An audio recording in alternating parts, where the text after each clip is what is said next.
warbixintan waxaan ku soo koobi doonaa wararkii ugu dambeeyay ee dagaalka Daacish ee Puntland halka isla marayaan ajaanibta iyo Puntland tilaabooyinkii dhacay saacadihii ugu dambeeyay duqeynta dad shacab ah ay ciidamada Puntland u geysteen iyo faahfaahin kale muuqaalka la garay channelkana subscribe saar 100,000 si aan u gaarno waa maalin talaada ah 28 bisha koobaad ee January sanadka 2025 haddii aan ku bilaabo barnaamijkeena maantay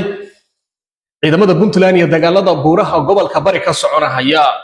ciidamada difaaca Puntland ayaa waxa ay sheegeen inay ku raad joogaan firxadka kooxda Daacish oo markaas ay sheegeen inay kala daadatay waxayna saaki howlgal amni ay ka sameeyeen dhammaan magaalooyinka loogu tala waa magaalooyinka baa la yiri galatoga weyn ee la yiraahdo tog jacayl qoraal kooban oo ka soo baxay howlgalka ciribtirka argagixisada Puntland waxa lagu sheegay markaasi in ciidamadu ay howlgal amni ay ka sameeyeen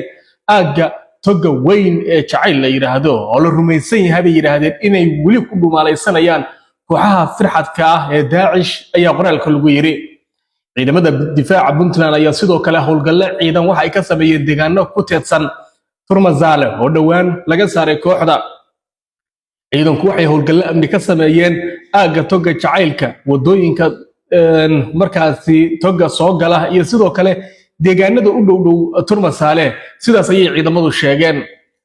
dhinaca Qandala hadaan aadno magaalada Qandala xalay waxa ka dhacday arrin markaasi dad badan ay ka naxeen kadib markii dad isku qoysa ay halkaasi duqeyn ka dhacdo ciidamada Puntland ay Daacish ku duqeynayeen ay dad isku qoysa ay ku dhacday haddii aan halkan eego faahfaahinta wararku waxay sheegayaan in diyaaradaha dagaalka aan wali la aqoonsan duqeynta ay beegsadeen qoys isla markaana ay geeriyoodeen laba haween halka uu dhaawac ay qabaan 11 xubnood oo qoyska kamid ah waxa uu xoguhu ay tilmaamayaan in markaasi deegaanka la yiraahdo Sixna oo ka tirsan degmada Qandala ay fiidnimadii xalay halkaasi lagu duqeeyay qoys dhan oo isugu jira haween iyo caruur qoyska duqeyntaasi lala beegsaday ayaa lagu magacaabaa reer Yuusuf Maxamuud Saalax waxaana halkaasi ku dhintay laba haween oo magacyadooda lagu sheegay Xawa Axmed Saalax iyo sidoo kale Ladan Ismaaciil Muumin wararka ayaa intaas ku daraya in qoyskaasi la duqeeyay ay deegaan yihiin meel ama ay deganayeen meel markaasi inay degan yihiin meel oodan oo aan baabuurta loogu talagelin karin inay galaan sidoo kalena magaalo aysan ka dhaweyn waxaana la sheegay in dhaawacyadooda ay u baahan yihiin gurma degdeg ah balse aysan markiiba helin gurma degdeg ah kuwaas oo dhaawacyadooda loo qaaday markii dambe magaalooyinka waaweyn oo ay Boosaaso ugu horeyso duqeyntan ay dadkan loo geystay ayaa waxa la sheegay inay duqeyntan ay geysteen diyaaradaha barataaraya ama taageeraya ee dhanka cirka ka taageeraya ciidamada Puntland ee dagaalka kula jira kooxda Daacish dad badan ayaa aad uga xumaaday isla markaana ka dhiidiyay dhacdadaasi iyadoona markaasi loogu baaqay Puntland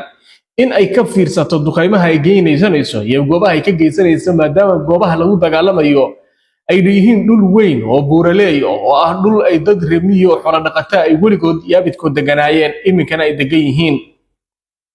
kooxda Daacish dhulka ay degan tahay waa dhul ama ay haysato ama ay timid ama lagu dagaalamayo waa dhul ay degan yihiin dad xoolo dhaqato oo aad u badan isla markaana tuulooyin iyo deegaano yaryar ay halkaasi ku yaalaan waxa la sheegayaa in gantaalada ay ciidamadu ridayaan iyo hubiyaasha iyo sidoo kale duqeymahaba ay sababi karaan mar walba dhibaatooyin noocan oo kala oo in dad shacab ay wax ka soo gaaraan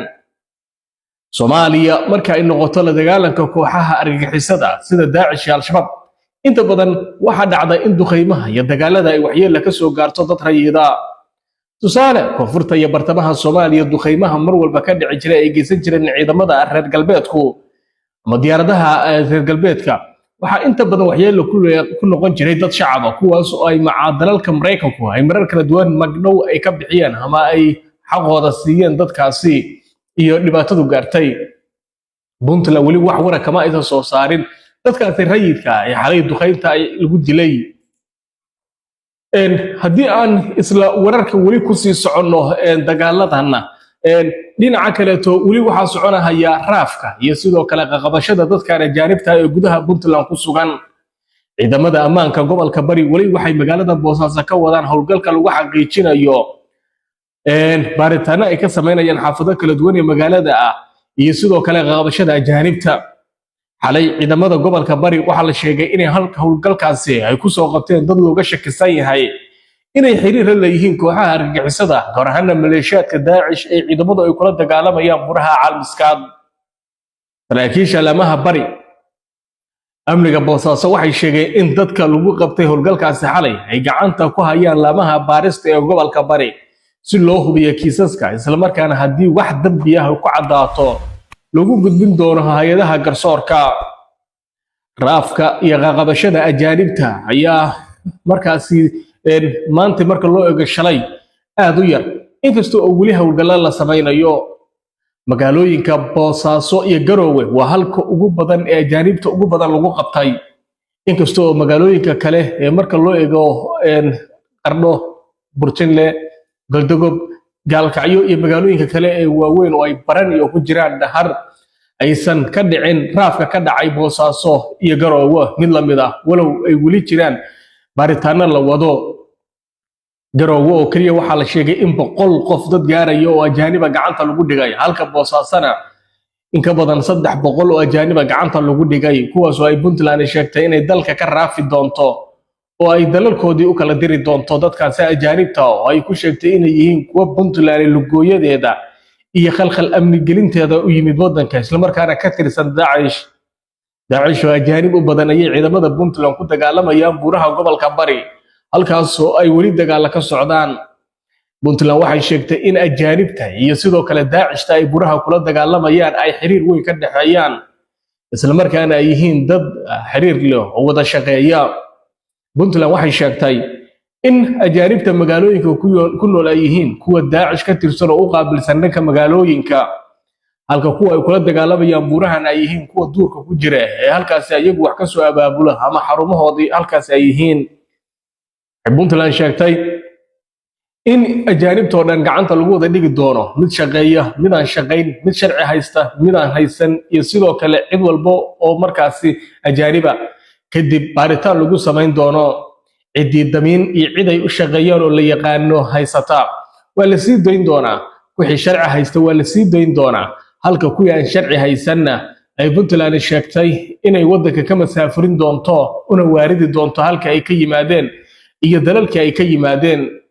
tilaabadan ayaa dadka reer Puntland ay si weyn u bogaadiyeen dowladdu waxay sheegtay inaysan amnigeeda cidna kala tashanayn inkastoo jiraan dad iyo hay'ado durba dhaliilay tilaabada ay Puntland qaaday taas oo lagu sifeeyay mid ku tumanaysa xeerarka iyo sidoo kale qaanuunka iyo sharciyada u degsan qaxootiga ee caalamka waxa ay dad badan tusaale u soo qaadanayaan wadanka Mareykanka oo la sheegayo in ay yahay dalka ugu weyn isla markaana hay'adaha iyo qaramada midoobay xarubtoodu tahay kaas oo dad ajaanib ah oo dalal masaafo ahaan aad u weyn bad iyo biri iyo hawo soo maray ay raafayaan hayna ay leeyihiin hadiiba Mareykankii oo ahaa dalka dunida oo dhanba ugu quwada weynaa isla markaana hay'adaha xuquuqda aadanaha u doodo dhanba ay degan yihiin fariisina ay ku leeyihiin maca qaramada midoobay xarunteedu New York tahay sideeba markaasi loogu dhaliili karaa maamul yar oo Soomaaliya ka tirsan oo markaasi amnigiisa inta ugu badan ay ajaanibta yihiin dadka lidka ku ah gaar ahaan ururada xagjirada ay ka tirsan yihiin isla markaasna u raafaysa dalal ay xuduud la leedahay oo u dhow oo aan wax badan ka fogeyn haddii ahaan lahayd dhanka badda oo Yemen kala leedahay ee khaliijka iyo dhinaca kale oo Ethiopia kala leedahay tusaalayaasha loo soo qaadanayo ama dadku ay aragtiyooda ka dhiibanayaan marka ay noqoto u doodista dadkaasi iyo habka ay Puntland u marayso ayaa taa tusaalaha waxaa la isugu soo barbardhigayaa Mareykanka iyo Puntland oo la leeyahay waxa ka socda waa isku mid haddii ay cid gar u leedahay raafna Puntland ayaa u leedahay leeyihiin dadka taageersan dawladda Puntland waxay soo bandhigtay muuqaallo muujinaya kooxda Daesh oo drones ama muuqaallo dushooda laga duubay kuwaas oo buuraha dhex lugaynaya iyagoo koox u socda isla markaana lugaynaya ay sheegtay Puntland inay tani muujinaysa dhibaatada iyo jubta ay gaarsiiyeen kooxda barakaca iyo sidoo kale qaxa ay ku rideen iyo sidoo kale cabsida soo wajahday marka loo eego muuqaalada korka laga duubay ee muujinaya ajaanibta iyo sidoo kale Daesh xubnaha ka tirsan ee lugaynaya buuraha gobolkaasi ee caalamiskaad halkaasoo ay diyaaradahu ka soo duubeen ama droniska lagu duubay kaamirooyinka ee haaba muuqaalada maleeshiyaadka. intaasaan kusoo gabagabaynaya barnaamijkeena. waxaan kaa codsanaynaa inaad muuqaalkan la garayso, channelkan aad subscribe saarto, siina share garaysa muuqaalka. nabadgelyo.